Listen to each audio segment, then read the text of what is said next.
Photo देख लीजिए, मत्ती का 13 का 45 से 46 में, बहुत ध्यान से सुनिएगा।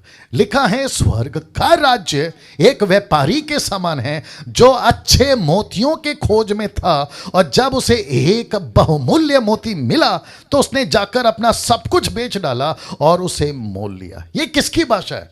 ये यीशु की भाषा है। ये किसकी भाषा है? ये बाइबल की भाषा है। ये क्या समझाना चाह रहा है? परमेश्वर इंपॉर्टेंट समझाना चाह रहा है। परमेश्वर के राज्य की कीमत बता रहा है। कह रहा है कि जब तुमको परमेश्वर का राज्य मिलता है ना, तो वो पर्ल्स के समान है, मोतियों के समान है। आपको बाकी सब बेचना पड़े ना, देखो लिखा है ना, उसने सब कुछ बेच दिया। जक्कई ने क्या किया? सब कुछ दे दिया। इसको ऐसे गिनना है आपको। परमेश्वर, जीसस क्राइस्ट, मुझे अभी बीच में किसी ने, नहीं आज इनफैक्ट मुझे किसी ने कॉल किया और बोला कि पास्टर डैनियल प्रार्थना करो। मैंने बोला क्या कर रहे हैं?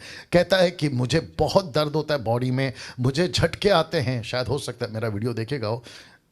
बात करते करते मैंने उसको एक बात पूछा। मैंने कहा कि आपके जीवन में कुछ ऐसी आदत हैं जो आप लेके चलते हैं?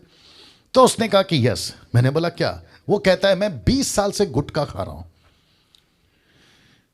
20 साल से गुटखा खा रहा हूं। मैंने उसको कहा मैं आपके लिए प्रार्थना नहीं कर सकता। बोला क्यों? मैंने कहा जब तक गुटखा नहीं छोड़ोगे, मैं यीशु से प्रार्थना कर कर यीशु की डांट नहीं सुनना चाहता हूं, क्योंकि यीशु उल्टा मेरे को बोलेगा तू क्यों गलत काम कर रहा है डैनियल, इसके जीवन में मैं कैसे आ सकता हूं, क्योंकि ये व्यक्ति 20 साल से गुटखा खा रहा है। कहता है मुझे स्वीकार किया हुआ है, 3 साल से मेरे पीछे चल रहा है, लेकिन इसकी गुटखा नहीं छूट रही है। अब बताइए, ऐसे व्यक्ति के साथ में मैं प्रार्थना कर सकता हूं? नहीं कर सकता। हाँ, उसकी तसल्ली के लिए प्रार्थना कर सकता हूं, वो खुश होगा, लेकिन प्रभु नहीं खुश होगा।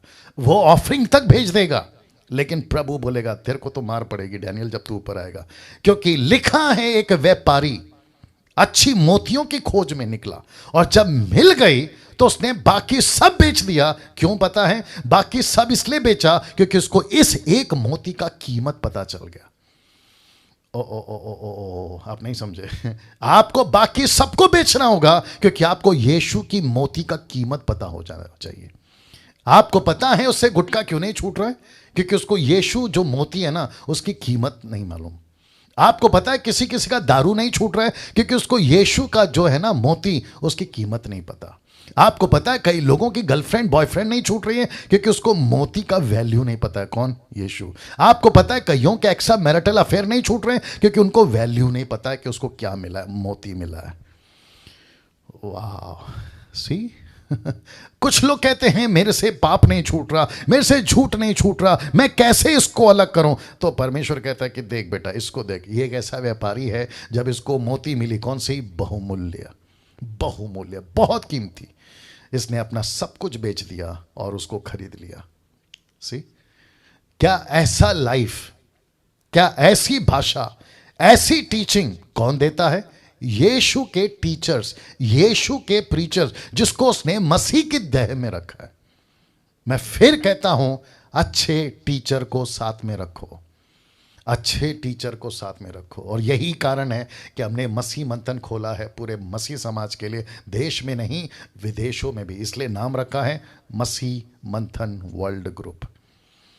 आपका मैं वेलकम करता हूं। अगर आपको हम मसीह मंथन वाले, आपको यीशु की तरह सही शिक्षा देने वाले, पौलुस की तरह सही शिक्षा देने वाले, पतरस की तरह सही शिक्षा देने वाले लग रहे हैं, आपका स्वागत है। आइए हमसे जुड़िए और मिलकर मसीह की देह को तैयार करेंगे। या ना